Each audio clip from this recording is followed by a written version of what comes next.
belly from getting too big, and just, get out there and just doing whatever, just try to still stay active. And it was kind of a slow burn, a long developed, slowly developed taste, kind of like my love for coffee, which I've got the coffee cup right next to me now too. But, just a little bit at a time of forcing myself to run and not really enjoying it. And then getting around people that liked to run and running with them. And pretty soon it kind of became one of those things where all of a sudden I started to hate the idea of not running a whole lot more than I disliked the idea of running. And, so from there, it started out as just a fun thing to do. And then you start running a marathon here or there, and you get that race bug that there's just nothing like it. And again, you connect with other people through social media, through local running clubs, things like that. And it just took off, and I love it. I'm, as soon as we get done today, I'm going for a run this afternoon because I didn't get this morning. So, it's something that is a big part of my life now for sure. Well, it's something that you mentioned that I really love, because I think a question that we get a lot, and I'm sure as you coach runners, you probably get the same thing. That's kind of the motivation thing. And, one of the things that you mentioned, and I'm with you on this as well, is, I didn't love running coming out of the gate. I mean, I hated it as I was trying to get started, because I'm like, I'm no good at this. But it is one of those things, the longer you work at something, the more energy and effort you put into it. Just like kind of work on that old car. I mean, you have the old car sitting in the garage. I don't think anyone probably loves that old car as they first get it. But, the more time and effort and energy you put into something like you did with running, it's going to absolutely grow on you till you do get passionate about it, right?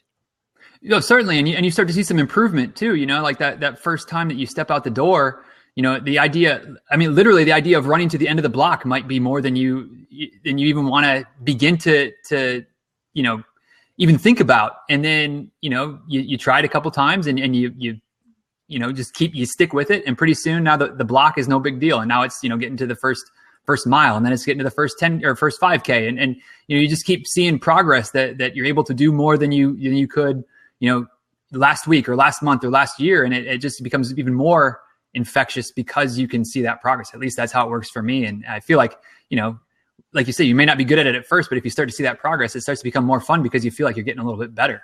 Yeah, absolutely. Now, tell us a little bit about the blog. So you got into running, you got around some people who love the running, got in some further distances, and is writing something you get excited about, or is that where did the idea for the blog come from? Well, probably, I guess I would say that I really started running somewhat seriously in about 2010, because that was the first year that I ran my first marathon at Disney in January of 2010. Okay. And that was a cold one, by the way. That was a very cold one. I was there. It was chilly, to say the least. I don't think it ever got above 32 degrees, or if it did, it was like right at 32 degrees. But you're right. So I guess I just kind of started it as just if I'm really honest, it was probably one of those, like, I'm going to start this running blog and it's going to be the next biggest running blog ever. And, all these people are going to show up and read my blog, and I'm going to get rich because of my blog. And of course, all I was posting was like, here's the track workout that I did this week, and here's the tempo run, and here, like just stupid stuff that I didn't even want to read, let alone anybody else would probably want to read it. So I started with that and write a few posts here and there. Writing hasn't always been, when I was little, I really liked to write. I liked to write stories and tell stories and things like that. And I guess as I got into, middle school, high school, it kind of, I don't know, maybe more of my scientific brain took over or whatever. And I just lost kind of that creativity outlet of writing. I, use it in other areas of my life, or be creative in other areas, but not so much in writing. And, after I stopped really writing all of the blog posts about this is what my workout was, these are my splits on the 400 meter repeats or the 800 meter repeats or whatever, I did start to enjoy writing a little bit more. But it was just a side project. It was just a passion project. It was nothing fancy. Just it was kind of your stereotypical blog, just like me writing my thoughts and so I can look back on them. And then I don't know, just kind of over time, I guess once I started to think about doing the podcast and needing a place to put it, and it was like, well, shoot, I've already got this blog that, I'd write maybe once every 3 weeks, or, you'd go real crazy and write for pretty consistently for a month, and you'd start to see a little traction, and then you wouldn't write another post for 6 weeks. And well, no wonder all your readers dropped off.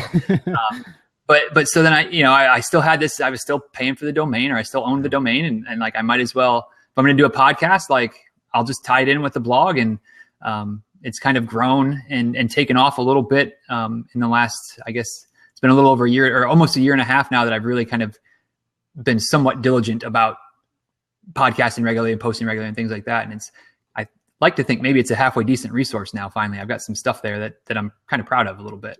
Absolutely, really is, and one of the things that I was looking at, a question for you is, do you have so I know you introduced kind of in 2010 with the first marathon. Is there a particular distance that you kind of gravitate towards? Is it marathon? Is it ultra? Is it what kind of distance? Is there a particular distance you really like, or is it kind of the next one? I struggle with this question because I ask this question to every guest that I have on my show. What is your favorite race to ask? And every once in a while, somebody will turn the tables on me. And I do like the marathon. I feel like the marathon should be my favorite distance because I have a goal of running a marathon in every state. Yep. So that I enjoy the distance. To me, it's still a very challenging distance. I haven't figured out how to race a good marathon yet. I've one of the more common answers on the show is the half marathon for obvious reasons. It doesn't beat as much. It's easier to train for. You can find that you can run it and then still have, an afternoon with your family to do whatever, if you're at a destination race or if you're driving home or whatever it might be. Yeah. And while I'm not, nowhere near the fastest person in the world, I feel like I can race a half marathon pretty hard. I know how to, where to push, where to dial back a little bit to save myself. I feel like I've raced the half marathon pretty well. So I feel like that's maybe at my level, my best event at this point. But I do like that challenge of trying to figure out the marathon. I just wish that I could run them a little bit more frequently. But again, if you're racing it hard, like it beats you up, and you can't just stack them on top of each other. So that's probably my those are my two favorites for different reasons. Yeah. As far as the ultra, I haven't done one of those yet. Okay. I really have no desire to go past 26.2 miles. But I have a growing segment of my audience that's trying to encourage me to at least do the 50K. Because they say if you can do 26, you can do 31, and it's on the trails, or find a trail race, and it'll be a whole different experience. So I'm open to the idea. It's just a matter of finding the right race to actually make it happen. I was really glad to hear you kind of say that about the marathon. And it is one of those things to me that, and I know a lot of very good runners, and a lot of them all say the same thing. And it's one of those things that I'm telling you what, I have just struggled to kind of find, how do I get this thing done? And, especially when you experience what you feel like are really good races at other distance, you get out there and you just absolutely get humbled at some of these things. And, do you have, kind of in your coaching and working with other athletes, are there some things in particular, people who are looking at that distance and really struggling with it? Are there some things that really stand out to you from a training perspective, from knowing how to race it or run it? Or is it's just because it's a challenging distance and we all are just kind of in that battle? I think that I go back and forth on kind of how I think the best way to prepare for a marathon is. I think that there is something to be said for just having some experience of running the race. And I guess I think that's part of the reason why I think that the half marathon you can really experiment with and race hard, because it's a lot easier to run 15 or 16 miles in training for a half marathon than it is to run, 28, 29, 30 miles in preparation for a full marathon. So you can, so what I'm trying to get at through saying that those numbers is that, when you're running farther than the half marathon to train for the half marathon, you have the confidence that you can go that far. You know how your body's going to respond at mile 11, mile 12. And you know that you can push through and make it to the end. And certainly some people do that when they train for their marathons, but for the most part, most aggressive marathon plans dial you back at like 21, 22 miles at the most, getting ready for a full marathon. And it may sound like 3 or 4 or 5 miles at the end of, after you've already done 21 or whatever is not that much, but that's still a lot of time after you've already been on your feet for a lot of time for things to start to go crazy. So it's just, I think at least for me, in my experience, it seems like it's a lot of uncharted territory to get that last 10K. I always kind of jokingly say, but I fully believe it, that the halfway point of the marathon is 20 miles. And I know some people agree with that. Some people disagree with it, but, you can feel real strong at 20 miles and feel really, really poor by the time you get to 26. That's the truth. Way different than, feeling great you can feel real great at 13 and still feel really great at 20. And now you're finally getting to the halfway point, no matter what the math says. Exactly. So you live in Lakeland, Florida, correct? And you're from Michigan originally? Yes, sir. How long have you been in the Lakeland area? Pretty much since 2000. I graduated high school in 2000 and moved down here to go to college. Okay. And so other than, after I graduated in 2004, I moved back home for like 4 months, basically for the summer, and then ended up moving back down. And then for 2 years in the middle there, between 2007 and 2009, I was in grad school in Tennessee at Middle Tennessee State. But otherwise, so depending on exactly how you want to, split hairs, it's basically been since 2000 that I've been in Florida.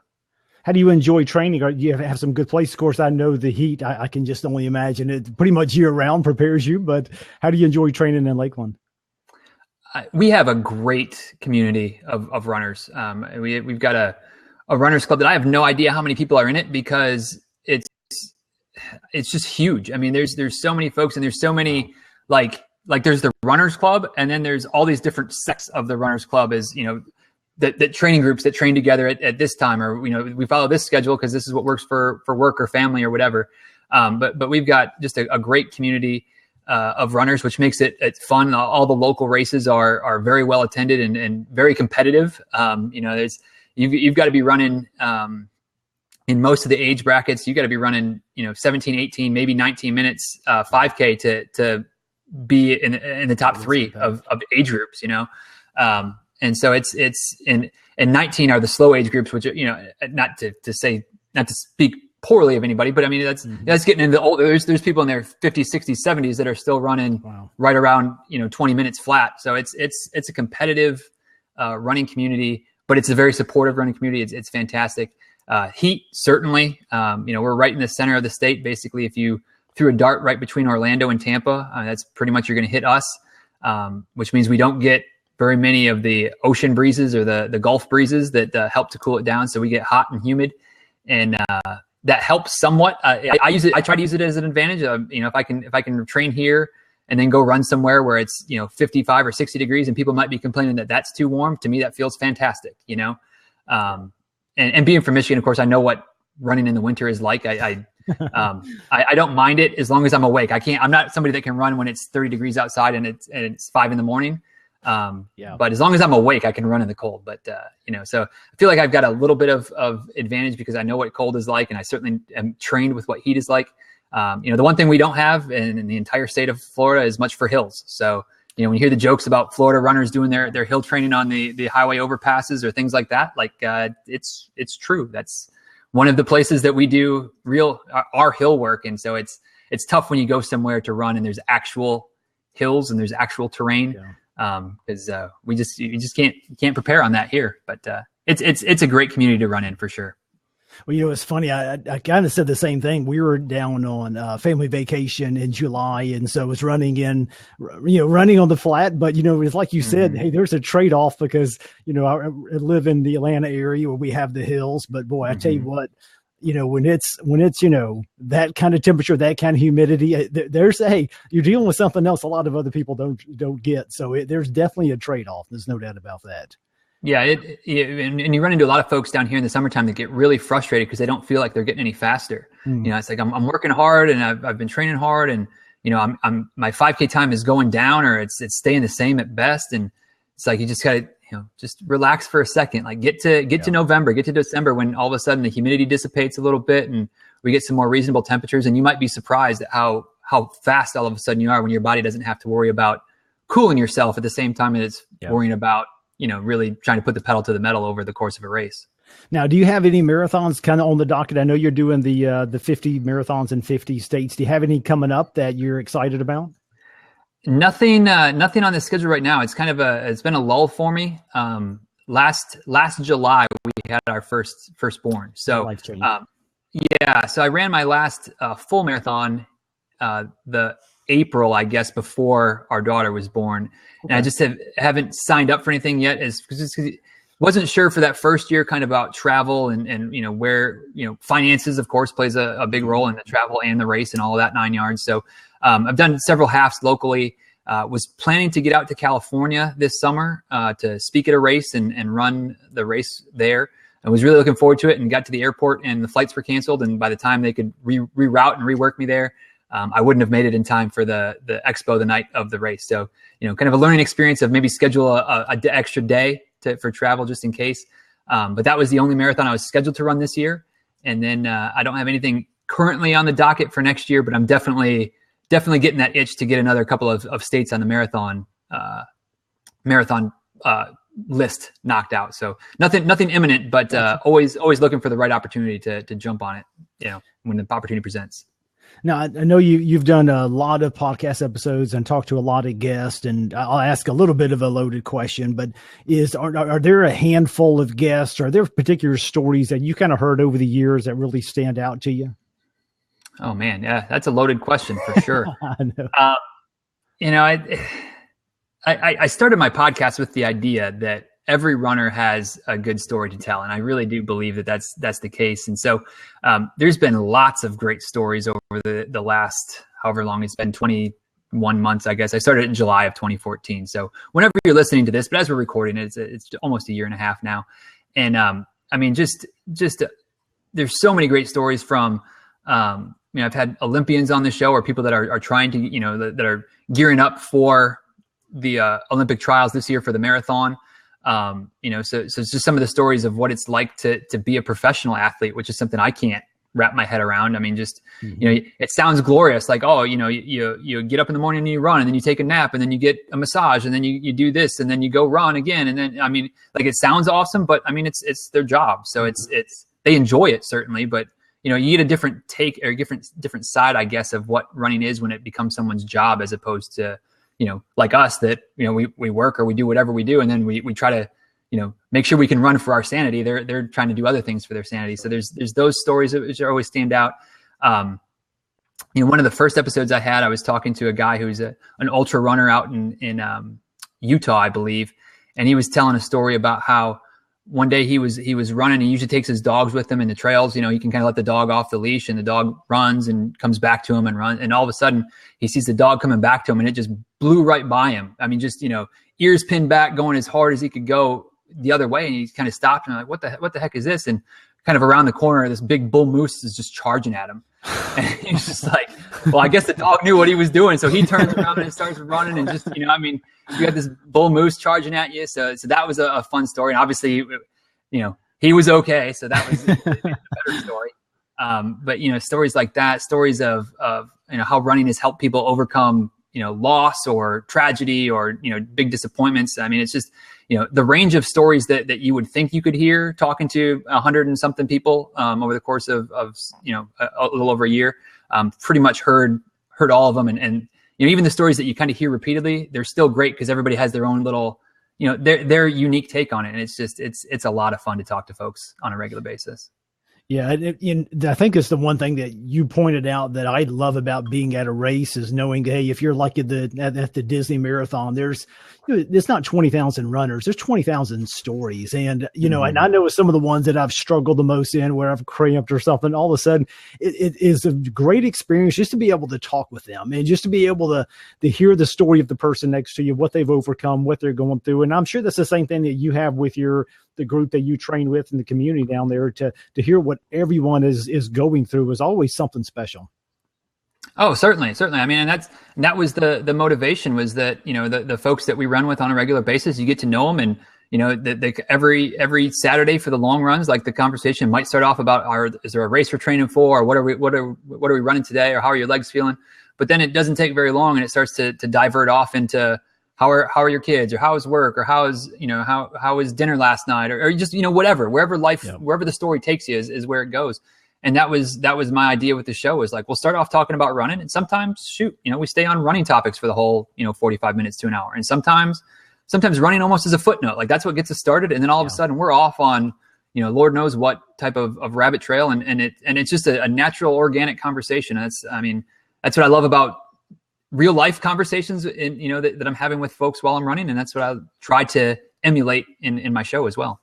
I know you work with some athletes and coach some athletes, and you probably hear the exact same things that we hear a lot, which some of it's motivation. The other thing I know you've had to deal with recently, I'm sure, is time. And, now with having a child, that that changes things. Do you have any recommendations for people who are feeling in a real pinch from a time perspective? It's something that we're all dealing with, but what have you learned from now going through this experience with having a baby and having a family, and what kind of experience, what kind of things that can you take away from that? I think that, of course it's a kind of a generic answer. So, you may have to put your own unique spin on it based on your situation, and everybody knows what works best for them. But I think that one thing that people can definitely at least try and see if it works for them is just, as silly as it may sound, literally scheduling it, like literally putting in your calendar, whether it's in your phone, whether it's on, whether you use a day planner, whatever it is, literally writing in that, from 5 to 6 a.m. on Monday and Thursday, or, from 7 to 8 p.m. on Tuesday and Friday nights, or, whatever's realistic for you. Some people say just get up earlier and go run, but if you're not a morning person, that's not realistic. But whatever is realistic for when you can reasonably try to run, schedule it and treat it just like an appointment, like you would if you were meeting your boss or meeting a parent teacher conference or whatever, that you wouldn't break it unless it was an absolute emergency. Do that, schedule it. And some people will then say, but, I've got other commitments and other things, and I understand that. But, I guess my take on it, and being in addition to doing the run coaching, I do personal training and things like that. So I'm kind of in the health niche in a couple different areas. Yep. I always just tell folks, like, if you're not taking care of your health, then all of those other things that you're deeming as more important, they're going to suffer as well. So, from a health perspective of running, like if you take care of yourself, it's going to help you be a better parent. It's going to help you be a better spouse. It's going to help you be a better employee, whatever the other areas of your life are. And you may be like me, where the running also helps my mental ability to be present with my wife and present with our baby and present with the people I'm talking to on the podcast. So, for me, it's just all comes down to scheduling it, making it a non-negotiable part of the routine. Like, I know on Tuesdays, Thursdays, Fridays, and Saturdays, I'm going to run. And for the most part, I know exactly what time I'm going to run every single, like I could tell you, 6 weeks out that I'm on Tuesday morning, I'm probably going to run at 5:30 a.m. because that's what time I run with my group every Tuesday. And I've been trying to add another day, add like a Monday that's an easy run on Mondays. Mm-hmm. And I'll tell you what, I haven't gotten it yet because I haven't been diligent about, I'm going to go at this time, whether it's first thing in the morning, whether it's at noon, because I work from home. So I can sneak out during the middle of the day. I just haven't made it a priority yet. And, I haven't run on Mondays very often at all in the last 6 weeks when I've been trying to. So, this is me telling you that what works for me and knowing that if I don't do that, it doesn't work for me. So that might be something you can try if you're struggling with it. Man, that's great. I've got one more question I'd love to ask you. I think we've got a good many questions who've come in, so we'll maybe open it up for some questions. But one of the things that I would love to hear from you, just kind of looking at your website and the podcast, is, who are some people? Are there any particular people that you learn from? In particular, whether it be, on podcasting or blogging or running in general, but are there some people who have been kind of influential that you like to learn from? Oh, sure. I've definitely gotten into the podcasting world, from a business and entrepreneurial and just trying to make sense of that side of my life. I listen to a lot of businessy type of, Pat Flynn is a common one in kind of the internet marketing, internet business type of space. Mm-hmm. I listen to his stuff. I listen to the Solopreneur Hour, which is I've gotten a lot of tips from that, just from the people that have been on that show as a guest. So the list goes on and on. In the running world, I had Matt Fitzgerald on my show maybe 6 or 8 weeks ago, and since then, like, I read his book 80-20 Running and had a book club about it. And it's really kind of changed some of my outlook on training and for myself and for the clients that I work with, and just kind of what the best practices are. And so he's definitely someone that writes in a way that I can clearly understand it. It's technical, but it's not overly technical. Like, you can understand it and you can see the science behind it, but he breaks it down and makes it easy to understand. So he's been a great resource for me on the running side of things. And then, of course, there's always all kinds of good research from the Sweat Science blog over on Runner's World. Alex Hutchinson does a great job of taking real detailed scientific literature and explaining, how this method of training may impact your marathon time or your VO2 max or whatever that topic tends to be about. So that's another great running type of resource. That's great. And one of I think the really neat thing, and just kind of hearing some of the names that you mentioned just reminds me of that. But that's probably what is so unique about the running community. So many people out to help everybody else, and there so many voices out there. But I'm always gracious of just, hey, is it you spending time with us today, or just anyone else just willing to give their voice and willing to help? I think that's what probably makes the running community so unique. Certainly. And I'm a big believer that there is no one size fits all type of solution.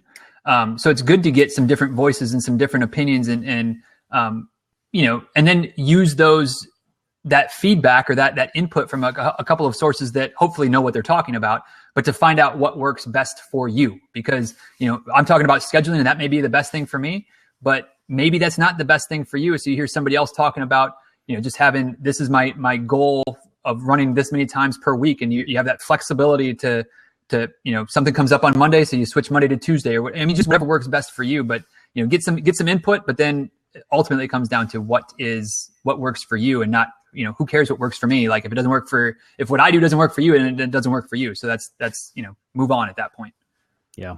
I think we'll over this question, but I do have one more thing, because I saw that you're an ultra ambassador, and I'm going to tell you, Denny, those wide toe boxes are a game changer, man. I tell you what, definitely. Those are beautiful shoes, aren't they?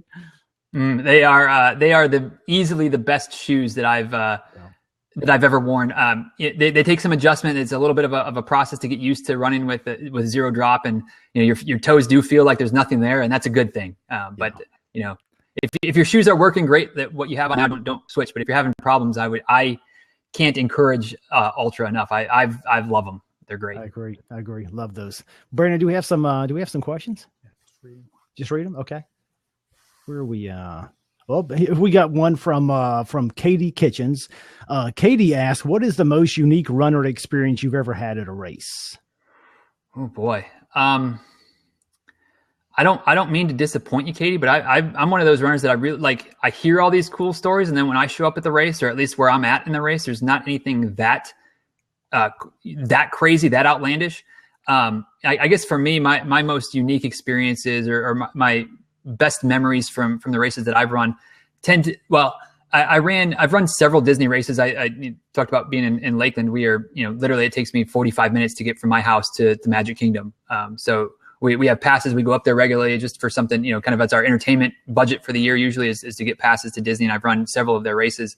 And the first 5 or 6 races that I ran there, I ran them to race. So I wasn't stopping for pictures. I wasn't, you're enjoying the scenery, looking around, but you're not, I wasn't stopping for anything other than water, or because I needed to, because I, had run too fast and I needed to walk for a minute. And then I ran the marathon a few years ago, kind of by accident. I wasn't planning on it, and somebody had a bib, and even though it's frowned upon, it was one of those, do you want it? And I was like, well, sure, I'll jump in. But my goal race was 2 weeks later. So I wasn't trying to run it hard, and that was for a marathon as well. And so I told myself that for this race, to keep myself from going too fast, I was going to stop and take pictures with every character that was out on the course. And I did, except for 2, because the lines were just so ridiculous that I was just I don't really want to get, I don't want to stand here for 35 minutes to get a picture taken with Mickey and Minnie. It'd be cool, but I'm going to move on. But so I got probably 15 pictures or so from that race, and just it's not anything outlandish, but it was just a really cool way to just kind of be to just really enjoy the moment, besides just the fact that I was running. And so that was probably one of my most memorable race experiences. And I wish I had a better answer for you, but that's probably it. Most of my races have, knock on wood, no real serious injuries, no real, seeing people really blow up or anything like that. It's been, as smooth sailing as you could probably hope for most of the time. Yeah, you're probably like me. I think my favorite race experience is one where I finish vertical and with a smile on my face. If I do that, it's a good day. It's a good day. Certainly. Definitely. Well, Denny, we appreciate the time, and I tell you what, we'll go ahead and kind of wrap up the podcast here, but we'll hang on for a couple of after the podcast here is over to answer a few more questions. But sure. But Denny, hey, we appreciate your time today. It's been a pleasure to talk with you, and we'll put all the links on the show notes. But where's the best place that people can follow along with you, also, Denny? I mean, there's a variety. Diz Runs is pretty much my handle on everything. On Twitter and Instagram are probably the two social media places I'm most active. And if you want to go to dizruns.com/CRC for Connect Run Club, there's a little page there and a giveaway of five of the most overlooked exercises for runners. So you talk about strength training exercises and people think, like squats and lunges and this and that. And those are great, and planks and bird and clamshells and all that stuff. And that's fantastic. But there's some other things if you want a little more variety that still work those same muscles in a different way. And I kind of put a quick little PDF together. So you can check that out at that link as well. Man, Denny, thanks for doing that. That is fantastic. And thanks for joining us today, folks. But so we'll see you on the next podcast. But for those of you who's asked some questions, stick around and we'll get to some of those questions here. So. All right, guys. So this was our first blab. Brandon has reappeared. Is that a magic trick? I put tape over my camera because I didn't know what I was doing. So. We're high tech. Yeah, we're high tech, Denny. Denny. Super high tech. Denny, we appreciate you putting up with this. But definitely. This is fun. I know we've got some questions coming in. I'm only seeing one other one on my sidebar, but I know there were a couple other ones. And one was, do you guys run with kids?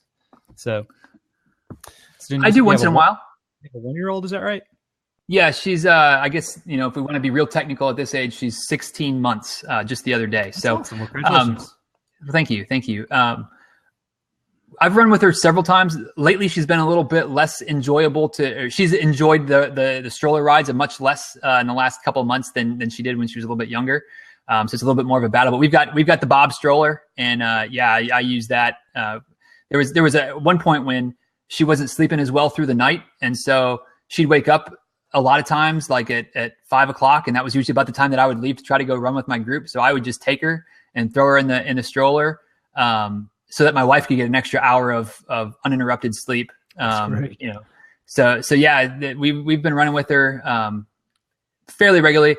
One of the problems obviously is the heat. So like when it's super hot, even when you're going at 6 a.m, it's still 85 degrees and 90% humidity. It's not the best environment for a baby to be in. But now that fall is they tell me fall is approaching. I don't know. It's still we've had one day in the 70s this whole month so far. I don't believe that fall's approaching. But if fall ever gets here, I'd love to get her in the stroller some more and just get out there and I've taken her and the dog, and I've got stroller in one hand, leash in the other, and just having a good old time.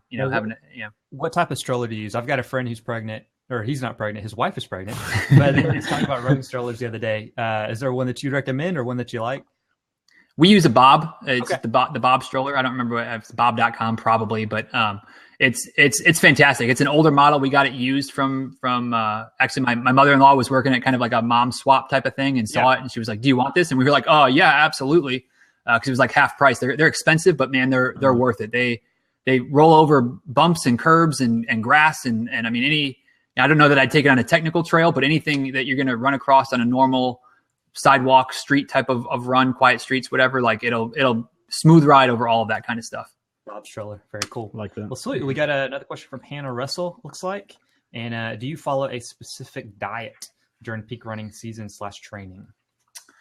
Hannah, that's a good question. I don't necessarily have a super strict diet when it comes to any of the named type of diets. I'm not strict paleo. I'm not strict vegetarian. I'm not strict to anything.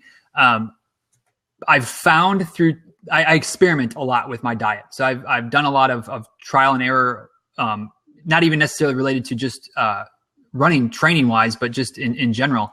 And I found that for myself, I tend to do better when I don't have wheat. So I'm not like strict gluten-free. I'm not like celiac or anything like that, certainly. But for me, there's just something about wheat that just it's I don't get violently sick or anything like that, but just I have a little bit more of digestional distress than I do when I avoid it. So I've just learned that for me, it's easier to just avoid your breads and your pastas and things like that are wheat based. I can still have rice. I can still have oats and things like that still have some gluten in them, but I guess less amount or something like that because it doesn't really bother me. And then the other thing I try to do, and I'm human, so I'm not perfect by any stretch when it comes to the food, but I try to eat what I call real food. Just the things that that people from the turn of the from 1900 would recognize as food. So fresh fruits and vegetables, meats, dairy, things like that have been around for a long time, as opposed to as much processed food as possible. But again, I mean, we live in 2015, and sometimes there's nothing you can do besides, like you're out and you got to get something to eat. So you try to make the best choices you can. But I don't have a strict kind of diet that I follow. Gotcha. Just try to be as healthy as possible and use common sense, really. Yeah. For those of you guys that weren't here at the very beginning, I'm Brandon with Connect Run Club. Trey actually works for us. We're in actually the same room.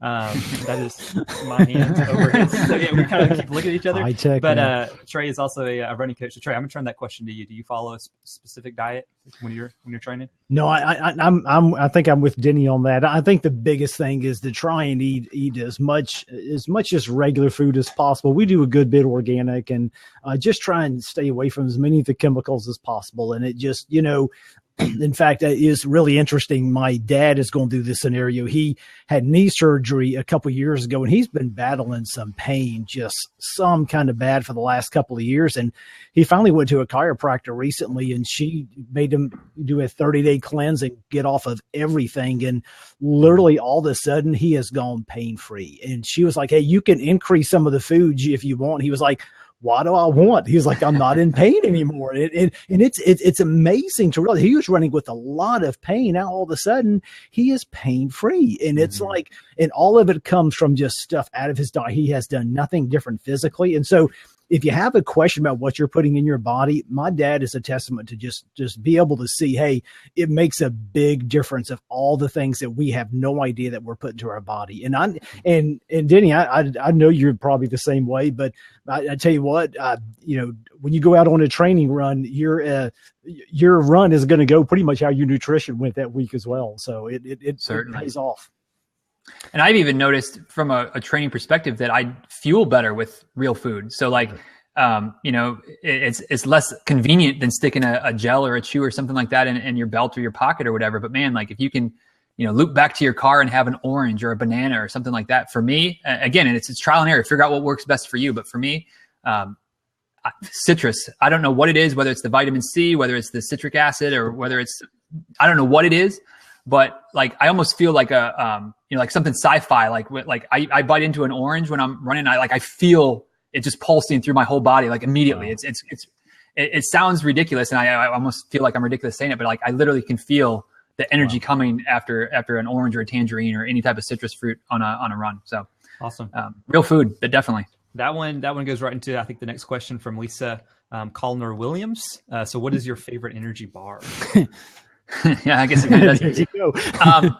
Yeah, I mean, I love the real food. I do. I get picky bars. I don't know if you've heard of those, but they're gluten free. So that's kind of one of the things that stood out to me. It's a mail order type. I guess you can get them at some stores, but there's nothing in my area that carries them. So I just get I get a box every month. That's like one of those subscription box services type of deals. It's I don't know how $30 or something, like $25, and I get like 30 bars. Is that a running specific one, or is that just for picky bars? It's that one's just for picky bars. Okay, it's just through their it's like their club or whatever. I mean, it's just through their website. You order, you subscribe through there, and they've got different flavors, but they're all gluten free. Some have chocolate, some have nuts, some have, there's different options. You can get all of one flavor. You can get a variety pack of the different flavors, but I like those just because, again, I mean, it's all real food. It's got, it's made up of dates is the main part of the bar. And then there's some nuts or some fruits or some whatever else in it. They're not the most convenient thing to carry for a run because they're not big, but they don't crunch down into a small space. But again, if you can stick them in the car or know what route you're going to be running and hide it underneath a bush on your way to where you're starting, and then you can hit it halfway through or whatever. But those have been good for me. I like them a lot. Cool. We got, I think, time for one more question. And Denny, we appreciate you hanging out with us a little bit longer than expected. So as we're getting through our technical difficulties, but all right. So last one, let me open it up. So what breathing techniques do you guys use? It's a good question. I read an article in Runner's World, maybe, I can't even remember, 4 years ago, something like that. Maybe less than that. It's been a while, whatever it is. And I couldn't tell you where the article is, but you could probably find it, on the Runner's World website or something. But I think the article was called something about running on air or something like that. And it was talking all about the breathing techniques and how to try to breathe, complete one full cycle of breath, the inhale and the exhale on an odd count. So like instead of breathing in for 2 strides and out for 2 strides, so that your right foot is, or whichever foot, but you say your right foot is always hitting every time you do your exhale. You try to breathe in for 2 and out for 1, or breathe in for 3 and out for 2, so that every inhale breath comes on an opposite leg, because your core, when you're breathing in, is relaxing to expand your diaphragm and expand your rib cage to allow the air to come in. So you're actually less stable. It's minimal, but over time, if you're consistently less stable on one side of your body every step that you take, that can lead to overuse type of it. That can lead to some IT bands specifically, but it can lead to any type of issue because of that instability. So by trying to alternate, and it took a while to get to where I can pretty much do that now without having to think about it. Because I mean, there's literally probably 2 or 3 months where it was like I had to focus on my breath of breathing in for 2 and out for 1 during a hard workout, and breathing in for 3 and out for 2 during an easy workout, so that I would breathe in alternating sides. But that's what I do now. And now it's pretty much second nature, just whatever rate of respiration I need. It always is either 2-1 or 3-2, without having to really think about it anymore. Awesome. Trey, what about you? I'm very similar. I agree with you. I think I read a lot by Dr. Jack Daniels about this as well. And he kind of said the same thing. And it is one of those things. I think at the end of the day, you want to try to not do something that you're thinking about. But having said that, hey, I did a long run this morning, and trust me, I would have wanted to think about something besides the mileage. So you got up at 4:30 so that was this morning. It was early, and it was cold. And it was cold. I don't know what you were thinking. I was sleeping. But yeah, I'm kind of with them. I started off with the 2-2, but I also agree. I think being able to alternate that and not do the same thing, because I completely agree with you. It's one of those things that it does take some getting used to, especially for new runners as they're trying to kind of find their way. But it does give you something to think about as well on the run. So Definitely. Well, we appreciate Denny hanging out with us today. So this podcast will go live, I think it's in January actually, but you guys got the live experience right now. Yeah. So very cool. And for those of you guys, we are doing a Q&A actually with Coach Trey a little bit later today on Blab. And so I'm going to put a link right now in the notes. But then Denny, anywhere you'd want to send folks just to your site or anything you got coming up? I mean, the website's a great hub for all the stuff that I've got going on. Like I said, I mean, whatever your social media platform of choice is, you can probably find me there just with the Diz Runs handle. And I like I also said, I'm definitely the most active on Twitter and Instagram. Those are my two preferred places. Yeah. But I'm on the Facebook. I'm on everywhere, Pinterest, whatever. Here, obviously, Periscope once in a while. So you can track me down anywhere, and I'm always glad to just talk running. It's what I like to do now. So let's connect. Great. Well, good stuff. Well, thank you guys, and we'll hopefully be talking with you here pretty soon. Sounds great. Thanks, Denny. Thank you guys. Appreciate it.